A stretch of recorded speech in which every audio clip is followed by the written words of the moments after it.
Welcome back to Why Gaming. Today we have some more Forever Skies news. Unfortunately, it's not quite the news that everybody wanted. Forever Skies is going to be delayed until the first half of 2023, which is a shame, but there are some really sound reasons behind this, and they are great reasons too.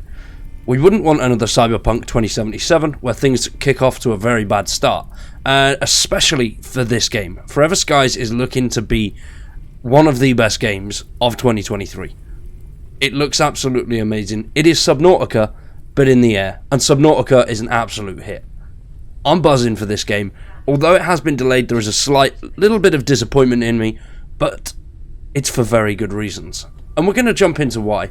We have a very long list from the developers of their vision of early access in 2023. And the reason that they are delaying it is purely because they got so much attention, much more than what they anticipated. So that means they want to make early access a hell of a lot bigger and better, which is brilliant. Let's jump in and see what the developers have to say. We're now going to be launching in the first half of 2023. Why? Because last month 80,000 players tried our demo and many provided a massive positive and constructive feedback. We decided to take a lot of this feedback on board and now expanding the scope of the game that will launch in early access. But to do so, we're going to need a little bit more time. The feedback has steered us to this decision, and we put it bluntly, we did not expect so much positive attention and feedback from our demo, and we're immensely thankful for this. On the surface, everything did seem great. 83% of respondents rated the demo as 8 of 10 or above. But when we did look a little bit deeper, we started seeing things that a lot of players have said that they've missed. We're now looking at a much larger influx of players picking up the game in early access than originally predicted. So we do want to lay down better foundations for more of our core mechanics so everyone can get a much clearer idea of what else to expect from the future of Forever Skies. Number 1, the fundamentals of Under the Dust. So far we've only shown locations above the dust, so we're quite excited to finally show some first screenshots from when you descend onto the surface of Earth. The world that has evolved under the toxic clouds is a substantial part of Forever Skies. This is still deep in development, so the initial plan was to add this in one of the first major updates in early access. But feedback and questions about what happens under the dust has shown us that we should really have some fundamentals of under there in place right from the start. Which I actually agree with. I didn't know that they weren't planning on adding the under the dust immediately upon launch into early access. And that is definitely going to be one of the core parts of the game, so it should be there in early access. And it's good that they've taken the decision to add that now from the get-go. Under the Dust is meant to be dangerous, so there's various risk-reward systems that we would like to put in place, along with notable progression systems. There's also going to be new mechanics, blueprints, and viruses. Now the groundwork for all of this will be in players' hands much earlier than what we planned. What's more, after seeing how much valuable insight we gathered from our demo, we are now strongly considering publicly playtesting our Under the Dust gameplay before we add it in. Whether this happens as a public demo with a closed group of players from our Discord community or in some other capacity is yet to be decided. Which, you know, fair enough. I do think having a load of testing for Under the Dust would be good, because, I mean, jumping in and having everything above the dust work great, and then as soon as you go under, things go horribly wrong, you'd be very disappointing. Because from what they've said so far, getting under the dust is not going to be something that we'll just be able to do straight off the bat. We're going to have to actually work towards it. So it's going to be a tough road to get there, and if you do go down that tough road and then get there and things go tits up, you're going to be pretty pissed off. So it's good that they're working that out. Hopefully they do a playtest, because that would be awesome. Judging by the screenshots we've seen so far, it looks so damn cool. Number 2 is deeper location variety. The derelict towers and locations that break through the toxic dust are the main part of exploration loop in Forever Skies. The way our system works is locations are created by level designers and then put into a pool or database. A procedural generation system will then look at all available location and create a custom map for each player, which is awesome. If you didn't know that, the map is going to be custom. Imagine it similar to... what's the one? Stranded Deep, that's the one. So, you know, will have the sort of same core aspects, but the locations will be different and there'll be different bits everywhere. So, very, very cool. It does make doing guides a hell of a lot harder, but, you know, it's going to be much more fun, and it will make the game a little bit more authentic for each player. In the demo, we only activated 2 locations, and a lot of the feedback was that the game would benefit immensely with more. Our initial plan was always to have more locations at launch and keep adding more through updates. This is still the route we will go, but we've decided to ensure our existing locations have much more variety and reason to explore them. To be fair, I enjoyed the locations that were in the demo. Granted, it's a demo, but a demo is not meant to be a full overview of the game. It's just meant to give you that sort of base feeling and let you get a feel for everything that's there and just enjoy what you've got. It's just a window to purchase, really. So if you enjoy those 20-40 minutes, you're going to be much more inclined to actually purchase the game. Other than, you know, seeing a trailer, all the best bits are in a 1.5 minute trailer, and then you get the game and there's not really much going on other than the really cool bits that you've seen in the trailer, which is disappointing. So, you know, I think they did the demo right. They didn't want to give away too much. Next up is the bit that I'm very excited for, and that is the fundamentals of the airship damage and repair. We didn't really get to see too much of this in the demo, but I'm buzzing, because the things that we've seen in the trailer with the airship repair look so damn cool. As you've seen by the screenshot just a second ago, the gel gun that sort of puts out fires is so awesome. This brings us to another complex system, which we've left out of the demo entirely. Airship damage and repair systems. Our toxic Earth is ravaged and meant to be a substantial threat to both the player and the airship. Yet what we have to develop right now and still needs a lot of work. So we've opted to leave out of the demo entirely, and a lot of players noted this was a crucial element that they wanted. Which, fair enough, they show a lot of the repair and damage elements in the short trailers that we've seen so far, so I can understand people wanting to get a feel for that as well. But I'm one of those people who can see a trailer and I'll love it, absolutely love it. So I don't really want to ruin more of that experience, so I try and stay away from things.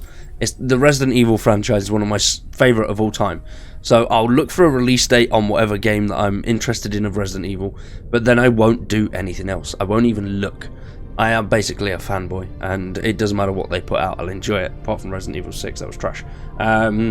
So, you know, some people have that view, and then others want to see and feel and play every aspect that they can get their hands on before they decide to purchase. Which, understandable. However, we don't want the repair system to feel like a chore that needs to be dealt with in order to keep playing. Your ship will take damage, that's inevitable.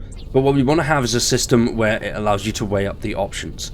Do I deal with this now, or can it wait? Do I prioritise problem A or problem B? This is without a data system that will continue to evolve throughout early access, but again, we see that a deeper, more solid foundation does need to be in place, at least from the start. Which, fair enough, right? Fair enough. Number 4 is airship customization. The previous point does tie in quite a bit with another key element that we want fleshed out, and that's airship customization. This covers quite a few things though: the building mechanic as a whole, the modules you can build to attach to your ship, the various tools you can craft for gameplay purposes, and accessories that you can create to personalize your airship. We want to expand on all of these aspects for the start, and will of course continue to keep adding more throughout early access.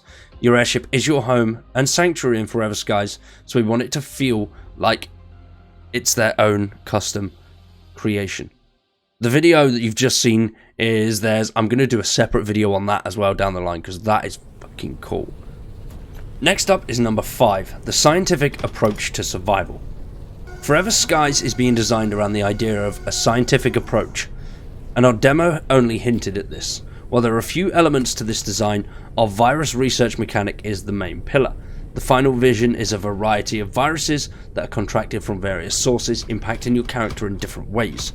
So naturally, there will be a need to discover cures and remedies. On top of that, we do plan to add an entire system where you can further research and alter the viruses to give you new abilities and boosts. Some will be tied to enhancing your character, while others will be tied to mission progress. The system is also something that will develop and evolve throughout early access, so it's important to have a notable foundation in place from day one. Now, I didn't know that you'll actually be able to create abilities through some of these features, so that is very, very cool. I'm quite excited to see that. Being able to create abilities through viruses is awesome. I'm assuming it's going to be quite sciencey. It's not just going to be something that you can eat something and go, oh, you've got this disease, so now you can run quicker or whatever. We're actually going to have to modify things, which that's going to be fun. Core features that are still coming to early access. We do want to highlight some features that have already been announced but will be added later to early access.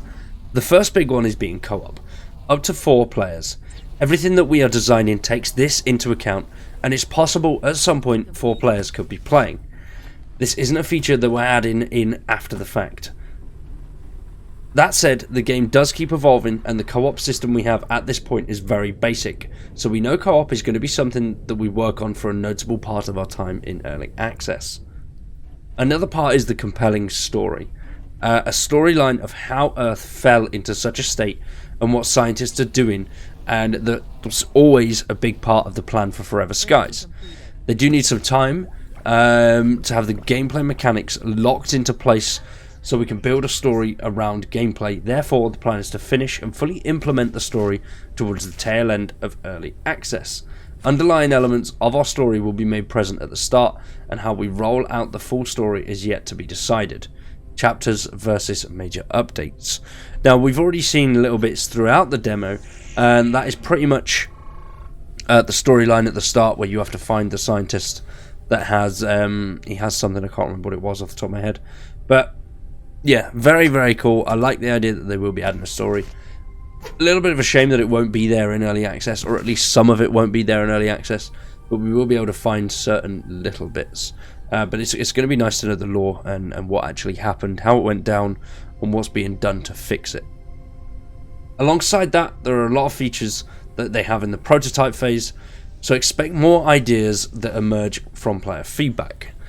Now, final note is the new release window. The team has moved early access launch to the first half of 2023. This way we can launch with a much better foundation that will allow us to cover our community and to shape the next phase of the game right from the start. We are saying the first half of 2023 because that is exactly what we have set within the team. We ourselves do not have an exact day picked, so we're telling everyone exactly what we know. Once we feel comfortable and we're ready, we will announce the PC Early Access release date to everyone. And a final word from the team is that they'd like to thank everyone for the support and help to get them to this point. We hope you have a transparent explanation of everything that's going on that helps you better understand why we've chosen to move Early Access launch by a few months. Please do keep talking to us, be there on our Discord, and just join using the buttons below, which in the description down below you will find all of the socials for Forever Skies. If you haven't wishlisted it, please go and do all of that stuff. They're going to be doing another AMA at the end of November 2022, and they'll be collecting questions throughout the month. In case you missed the news, they've also added a Steam demo after making some quality of life adjustments. So there we go. If you didn't know about that, head over there. They have extended the timer to 40 minutes, which very, very cool. So, you know, people that get a little bit upset about the 20 minutes, you've now got 40 minutes, so enjoy it. For now, though, we are going to wrap that one up. And it's been a long video of me rambling quite a lot, but hopefully you've enjoyed it. If you have, please drop a like, subscribe to the channel, and stick around for plenty of the survival games that we have planned here on Wired Gaming. Also, throughout December, we will be doing giveaways, so stick around for that. For now, though, I've been Wired, you've been awesome, thanks for watching, and we'll see you in the next one.